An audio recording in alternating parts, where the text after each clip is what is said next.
What's the motherfucking deal, Sauce Nation? This your boy Ed Honcho, man. Welcome to Sauce Sports. If you're not familiar with Sauce Sports is a Houston, Texas homer network. Means we're talking all sports, but only Houston. So with that being said, man, we're going to get into the Texans versus Colts game this weekend, man. We're going to point out a few things that I feel need to be discussed heading into this weekend, AFC South divisional matchup. I think it's going to be a very important game for both teams.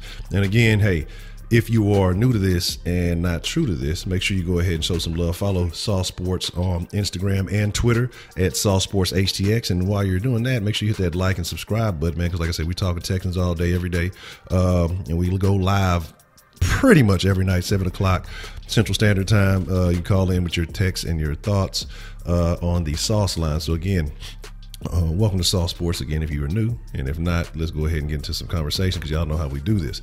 So again, like I say, we got a couple of things we need to look at in this Texans versus Colts matchup. We're going to start off with the Week 4 matchup, look at a couple of points that happened in that Week 4 matchup and how they can impact this Week 14 matchup. It's been 10 weeks, man. The Texans are trying to shoot for 10 in a row. The Colts are looking to bounce back after a hot streak and then taking a big L against the Jags, and it wasn't pretty on either side of the ball because, I mean, Luck versus Kessler, you think, hey, one touchdown wins that game, and they were just unable to make it happen. So let's discuss what it's going to take for the Texans to come out and get 10 in a row, man, and what the Colts could possibly do to disrupt that party. So a couple of things we want to look at. Let's take a look back at the first game. And the first game was a little bit of Texas early on. They were putting their foot on the gas. Second half, I believe Will Fuller was dinged up. I want to say was dinged up that game, so he wasn't able to play. But Coutee had a nice game that game. Hop, I want to say, had 10 catches for 169 yards. Goes into overtime.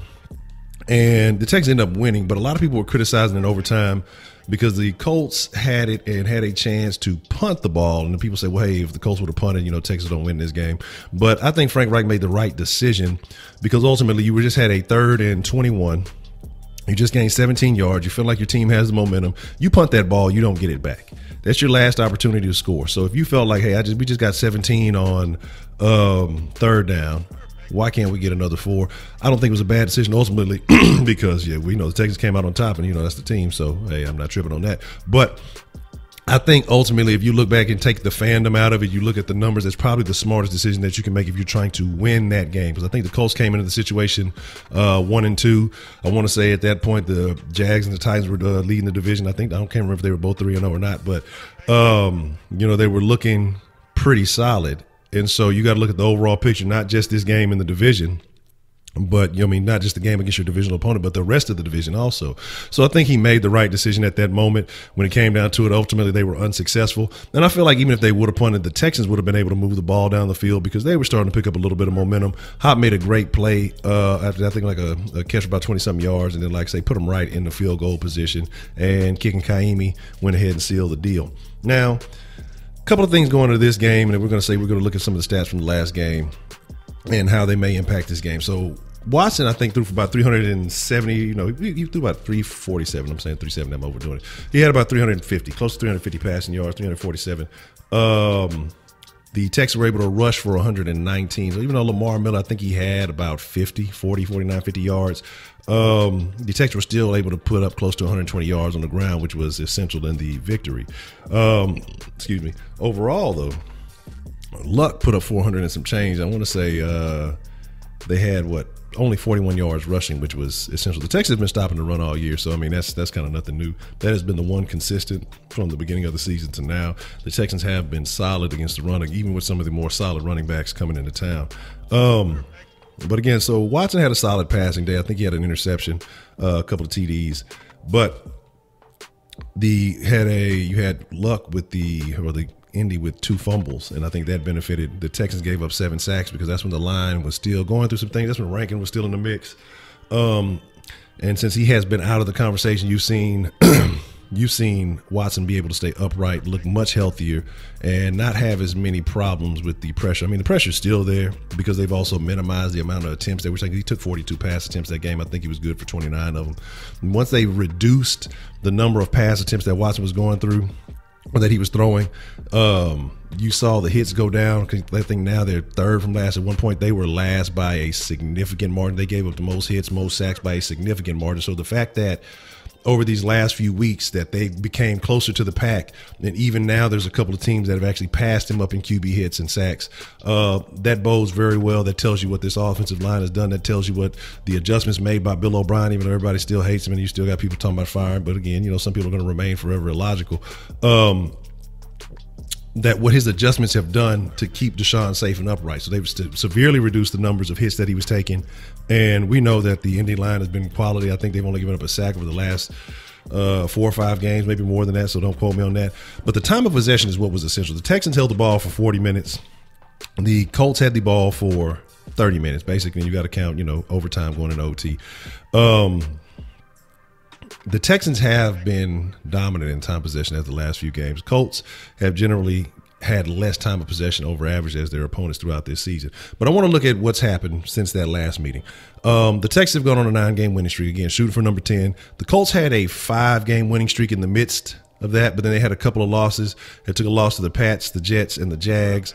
But during their 5-game winning streak, there were a couple of common opponents that I wanted to take a look at, and that's the Bills, the Jags, the Titans, and the Dolphins.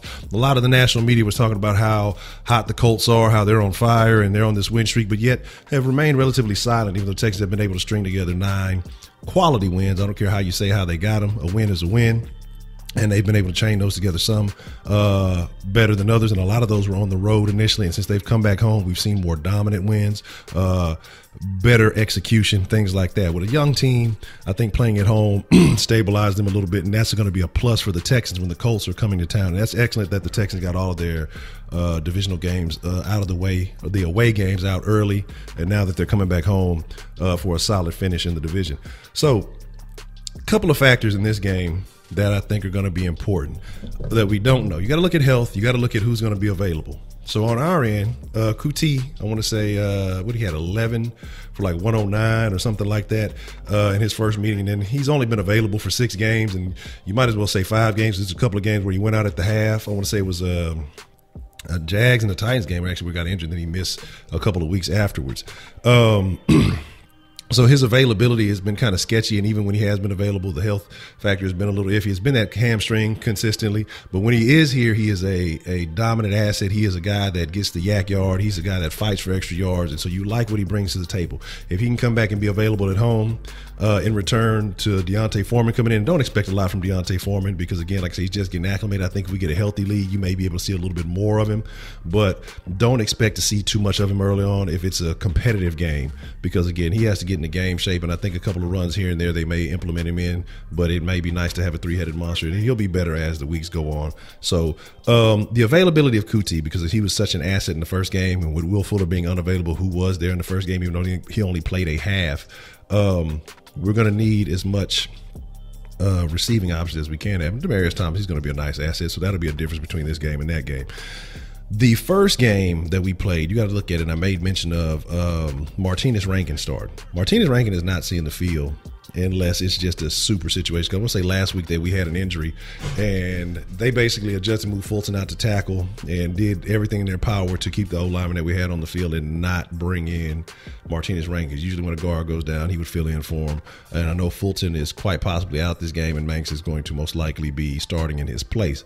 I don't know what the Texans are going to do about the O-lineman situation. Normally, I think they dress about 7. We've had significant injuries enough to kind of thin us down to where, hey, we lose one more guy, we're going to be in a very questionable state. So I don't know what they're going to do to handle that. If they're going to try to get one of these tight ends to play in that position or what they're going to do. So we cannot afford any more injuries. And again, like I said, that line was young, still trying to mess. There are a lot of guys trying to find their place. I think you got other guys that were out of place. As of late, I don't think this is the same line that gave up those 7 sacks. And so if you look at it now, I think that the Texans are much more stable in that position. And there's nobody really outside of who's the kid they got, Leonard, that I'm too concerned with on the Colts to apply that person. They have a couple of guys, but Leonard's the big name that they have that they've been touting out there. Again, so you want to talk about this game too. I think this is a game that determines the comeback player of the year. And I think right now the race is between Luck and Watt. But with Luck having the outing that he had last game, I know people were trying to slide him slowly in that MVP conversation, but I don't think he was ever really in that. But I think this does determine a head-to-head matchup with Luck and Watt. I don't necessarily believe Watson's in the conversation because of the way they kind of pull the reins back on him. But again, if he can have a solid end of the year, he may still be in the mix for that if he can ball out a couple of games. But again, like I say, I'd rather him be healthy for when it counts, as opposed to just putting up a bunch of numbers for a bunch of awards that really don't mean shit. So if Watt can go out and have a solid game, maybe get a couple of sacks, strip sack, forced fumble, whatever it may be, I expect to see him kind of move ahead in that race. I think this is a game where he could solidify himself as the comeback player of the year. So that'll be an interesting one to watch. Clowney had a big game early on. Thing of note is I think Chad Kelly was their center that gave up or fumbled the snap that allowed Clowney to get the touchdown early in the season. And now Chad Kelly is hurt. So it's going to be interesting to see how that pans out, because he has not played. He has not practiced all week. T.Y. Hilton, who's been a constant Texans killer. And I got some numbers on T.Y. that are just ridiculous if you really go back and look at it. I think in the years that he's been a Colt, I want to say about 6 years now, T.Y. has put up, what do we got?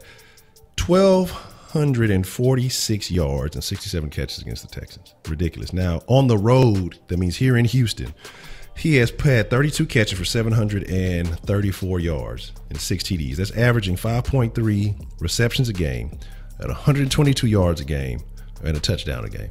And again, a lot of that has been against J-Joe, and we know that they had their little sissy fight not last game, but the game before, or last year or whatever. So it's going to be very interesting to see what that happens, because I know J-Joe had the stinger situation, so I don't know how well and how healthy he is. But it's going to be interesting to see what happens with that. So again, Lamar's been on a hot streak. I don't think he'll just only put up 41 yards. He's been running really well as of late. The run blocking has been superb, and so I expect him to double what he put out that first game. I expect him to see 80-plus yards this game. I expect him to have a few big runs. So it's going to be very interesting to see what happens. And a lot of people, like I said, again, talking about, how the game came down to overtime, and it was, if Frank didn't make that decision, the Texans don't win. Well, hey, if Hop makes the catch, or which is, we're so used to him making those miraculous catches, if he has an inch, further ahead to catch that pass, we're talking about game over with. Because it was that much from between him catching it and not catching it. So again, I'm not worried about it. I think Watson was still kind of janky early on, still kind of getting back into his comfort zone with that injury. And I think Watson now is much more comfortable. You see him moving a lot better, a lot more briskly.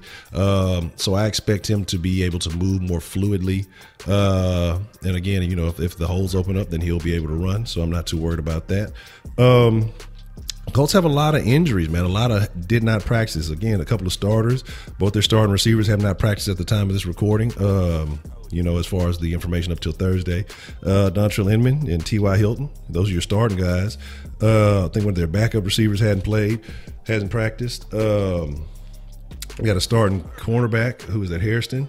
You got Chester Rogers.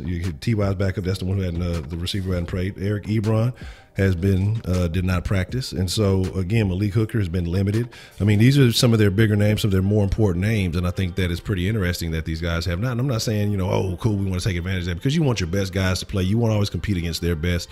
But the fact that these guys have not been there, even those couple of days, to be implemented into the game plan. Again, at this point, at this time of the year, guys know what's up. But still, you need to be able to practice. You need to be able to implement whatever strategies you have, because, again, this isn't the Jags. You're facing a similar defense, or not a similar defense, but I think you got better pass rush on the Texans, but you're facing another stingy defense. And you're in a situation you need to implement whatever plans you have on offense. And for these guys not to be in the lineup to get those reps, will surely impact their performance on Sunday. So I think that's a very interesting thing to watch. I think that's going to be the advantage to the Texans. Now, the Texans have had a couple of guys who have been out, but not as serious as that situation.